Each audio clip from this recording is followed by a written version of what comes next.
जितने भी first year के कैंडिडेट हैं, जो भी पंजाब से है तो उनको तो पता है कि एग्ज़ाम हो चुका है, 19 फरवरी से शुरू था। बायो साइंस का सब्जेक्ट हो चुका है, एनुअल एग्ज़ाम है 2022 से 23 वालों के लिए, ठीक है। 2022 से 23 वालों का फर्स्ट ईयर का एनुअल एग्ज़ाम जो कि फरवरी में पंजाब में हो ही जाता है, तो यहाँ भी 19 फरवरी से शुरू था, ठीक है। अब फर्स्ट सब्जेक्ट आपका बायो साइंस का होता है, जिसमें एनाटॉमी, फिजियोलॉजी और माइक्रोबायोलॉजी होता है। टोटल मैक्सिमम मार्क्स 75 का पेपर होता है। अब मैं आपको दिखाऊंगा पंजाब में कोई सब्जेक्ट जो है ऑब्जेक्टिव क्वेश्चन नहीं पूछा जाता है। टोटली क्वेश्चन वहाँ पे जो है सब्जेक्टिव होते हैं, जिसमें लॉन्ग, शॉर्ट और डिफिनीशन पूछे जाते हैं। तो मैं आज दिखाऊंगा, मैं इम्पोर्टेंट क्वेश्चन की बात नहीं करूंगा कि जो मैंने इम्पोर्टेंट दिया वहीं से आया। मैं ये बात करूंगा कि जो मैं पढ़ाया आपके सब्जेक्ट में, अगर हमें शुरू से अगर कोई स्टूडेंट फॉलो कर रहा होगा तो वह बिल्कुल 100% यह पेपर बनाकर आया होगा।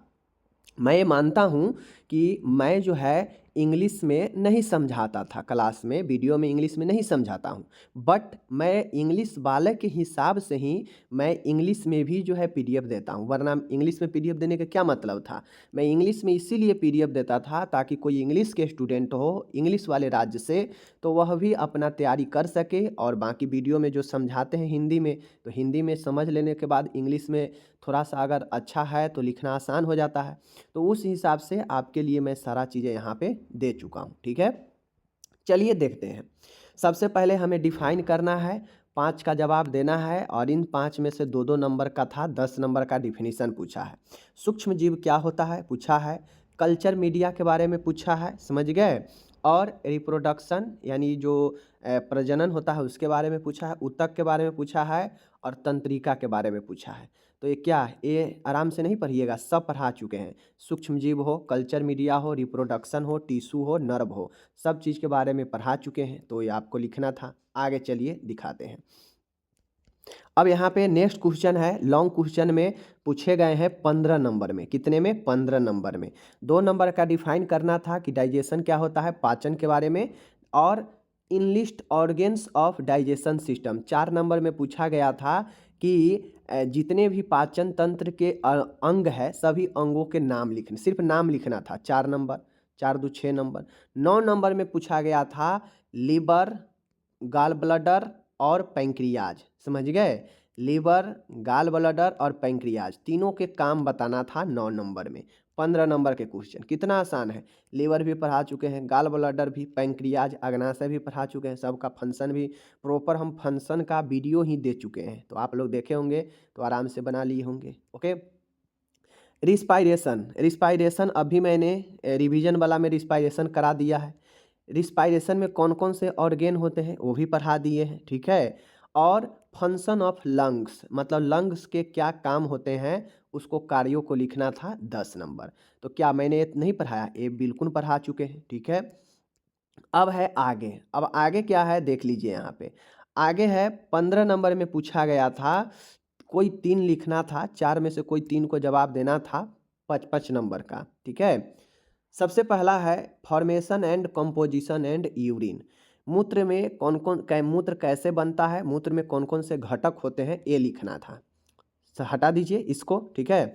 इसको अगर हटा भी दीजिए आप, फिर भी हमको तीनों लिखना है। फंक्शन ऑफ किडनी, किडनी के काम नहीं पढ़ाए हैं? बिल्कुल पढ़ाए हैं। माइक्रो ऑर्गेनिज्म, सूक्ष्म जीवों के बारे में नहीं पढ़ाए हैं? जाके देखिए, सूक्ष्म जीव के बारे में डिटेल से पढ़ाए हैं। ट्रांसमिशन ऑफ इन्फेक्शन, इन्फेक्शन कैसे फैलता है, फैलने का माध्यम, क्या नहीं पढ़ाए हैं? बिल्कुल पढ़ा चुके हैं, जाके देखिए। तो 15 नंबर ये भी पढ़ा चुके हैं आपके। लास्ट में है 25 नंबर का, यानी 1 2 3 4 5 6, 6 में से कोई 5 का जवाब देना है। 25 नंबर का है, ये भी शॉर्ट क्वेश्चन है। ज्वाइंट, संधि के बारे में क्या मैंने नहीं पढ़ाया? Classification of joint, synovial joint, फाइब्रियस joint, क्या नहीं पढ़ाए हैं? जाके देखिए, पढ़ा चुके हैं ज्वाइंट भी। ब्लड एंड इट्स कंपोनेंट, क्या रक्त और रक्त में कौन कौन से घटक होते हैं, नहीं पढ़ाए? जाके देख लीजिए, इंपॉर्टेंट क्वेश्चन में भी दिए थे। ब्लड जो है आरबीसी, डब्ल्यूबीसी, प्लेटलेट, ये सब होता है ना ब्लड कंपोनेंट में, क्या नहीं पढ़ाए हैं? जाके देखिए। इंडोक्राइन ग्लैंड, क्या अंतःस्रावी ग्रंथि के बारे में नहीं पढ़ाए हैं? पढ़ाए हैं बिल्कुल। मेंस्ट्रुएशन साइकिल, ठीक है। इम्यूनाइजेशन शेड्यूल, यानी जो टीकाकरण सारणी है, नहीं पढ़ाए हैं? जाके देखिए, पढ़ाए हैं कि नहीं पढ़ाए हैं? कम्युनिटी हेल्थ में बिल्कुल पढ़ाए हैं। स्टरलाइजेशन यानी कीटाणुनाशन नहीं पढ़ाए हैं? कीटाणुनाशन की विधि फिजिकल और केमिकल नहीं पढ़ाए हैं? बिल्कुल पढ़ा चुके हैं। तो इनमें से 5 का जवाब देना था, 1 हटाकर 6 में से 1 हटाकर कोई 5 का जवाब दे देना, 25 नंबर मिल जाएगा। अब बताइए कोई ये स्टूडेंट कहेगा या फिर कोई स्टूडेंट अगर बैक लग जाएगा तो बैक उसको अपने गलती के कारण लगेगा।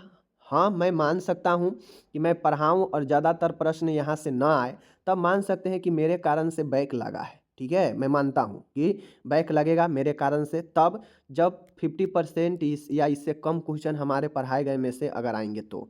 यहाँ तो 100% एक भी क्वेश्चन इधर उधर से नहीं है। 100% जो लोग हमें फॉलो करके शुरू से चल रहे हैं, मेरे नोट्स को, मेरे क्लास को, उनको कहीं से कोई दिक्कत नहीं होने वाला। 100% क्वेश्चन जो मैंने पढ़ा रखा है वहीं से क्वेश्चन आया है।